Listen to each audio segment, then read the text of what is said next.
ও কাকে বলে জানো? সবার অত্যাচার মুখ বন্ধ করে সহ্য করে হজম করে নেয় আর তারপরে হাসি মুখে সবার সঙ্গে কথা বলে, তার নামই হচ্ছে বউ। বাবা চার হাত এক করে অনেক স্বপ্ন নিয়ে মেয়েকে পরের বাড়ি পাঠায়, আর সেই মেয়েটা শত খারাপের পরেও বাবা সেই কথাটা মনে রেখে বাবার মান সম্মান না ডুবিয়ে মুখ বন্ধ করে সংসার করে যাওয়ার নামই হচ্ছে বউ। সংসারে কত কটুকতা, কত আঘাত, কত যন্ত্রণা বেদনা থাকার পরেও কারোর কাছে প্রকাশ না করেও সব কিছু মানিয়ে নিয়ে চলার নামই হচ্ছে বউ। হ্যালো এভরিওয়ান, সবাই কেমন আছো? আশা করি ভালো আছো, আর আমি খুব ভালো আছি তোমাদের ভালোবাসায়। জানো তো, কাজে থেকে এইমাত্র ফিরলাম, এখন বাজে 7:30। ঘরে এসে ভাবলাম কি রান্না হবে, কি খাওয়া হবে। যেই ভাবনা সেই কাজ। ঘরে একটা ফুলকপি ছিল, অনেক দিন আনা হয়েছে। ফুলকপিটা অনেক দিন ধরে পড়েছিল, ভাবলাম আজকে ফুলকপির একটা ব্যবস্থা করে ফেলি। তাই জন্য আমার বরমশাই 3টে ডিম এনেছিল। আমি ভাবলাম ডিমগুলো ভাজা করে ফুলকপি আলুর একটা ঝাল ঝাল তরকারি বানিয়ে নিই। কেমন হবে বলো তো শীতকালে? যেহেতু শীতের সন্ধ্যা, আমি ভাবনা চিন্তা করেই তরকারিটা করতে বসে গেলাম। উনুনটা আমার মেয়ের জন্য বানিয়েছিলাম, আর সেই উনুনটাই আমার কাজে লেগে যাচ্ছে। কি আশ্চর্য, তাই না? সব কাজের জিনিস কোনো না কোনো কাজে লেগে যায়, কোনো জিনিস বেকার নয়। অনেকেই বলে বেকার সময় নষ্ট করছো, বেকার এই করছো। একটা কথা কি জানো তো, সময়ের জন্য কোনো কিছু থেমে থাকে না, সময় ঠিক চলে যায়।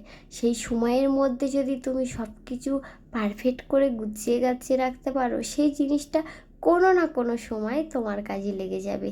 তোমরাও কি বলো, তাই না? দেখো, তোমাদের সঙ্গে গল্প করতে করতে আলুটা আমার কষানোই হয়ে গেল। এখন আমি জল দিয়ে ফুটতে দেব। আর দেখছো ওই দিকে ছোট্ট ছোট সুন্দর সুন্দর দুটো পাকা আছে। আমার মেয়ের যে কত বায়না, তোমার মতো আমি রাঁধাবাড়া করব, আমার উনুন বানিয়ে দাও। তো ওর জন্যই ওই উনুনগুলো বানানো। ও এখন ঘুমিয়ে পড়েছে, যেহেতু ওর উনুনটাকে একটু রং করে দিয়েছে ওর বাবা। এইদিকে আমি ডিমগুলো ছোট ছোট করে কেটে নিচ্ছি, আর ওইদিকে আলুটা সিদ্ধ হচ্ছে। আলুটা অনেকটা সিদ্ধ হয়ে গেলেই আমি ফুলকপি ডিম একসঙ্গে দিয়ে ফুটিয়ে জিরে মরিচের বাটনা দিয়ে লাবিয়ে নেব।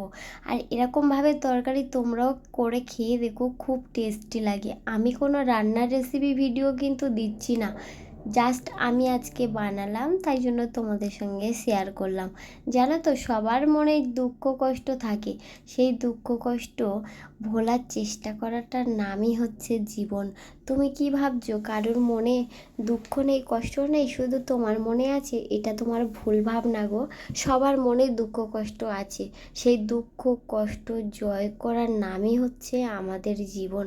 সেই ভোর 4টের সময় উঠে আর এখন রাত 7টা পর্যন্ত একটুও রেস্ট নিতে পারিনি। তারপরেও আমার জন্য তো কারোর প্রতি আমার কোনো অভিযোগ নেই। এত কাজ করার পরেও আমার শুনতে হয় যে আমি নাকি কোনো কাজই করি না। আচ্ছা বলো তো, সংসারের কাজ আবার বাইকার কাজ করে এসে যদি কারোর মুখ থেকে এমন কথা শুনতে হয়, তাহলে তোমার কি মনে হয়? তারপরেও মনটাকে শক্ত করে বেঁধে তোমাদের কাছে হাসি মুখে কত কথা বলে ফেললাম। জানো তো, সবাই সুস্থ থেকো, ভালো থেকো, আর কিছু কিছু কথা কিছু কিছু মানুষের সঙ্গে শেয়ার করো, কারণ জীবনটাই হচ্ছে দুঃখ কষ্টে ভরা। সেটা যদি শেয়ার করো অনেক হালকা লাগবে। চলো টাটা।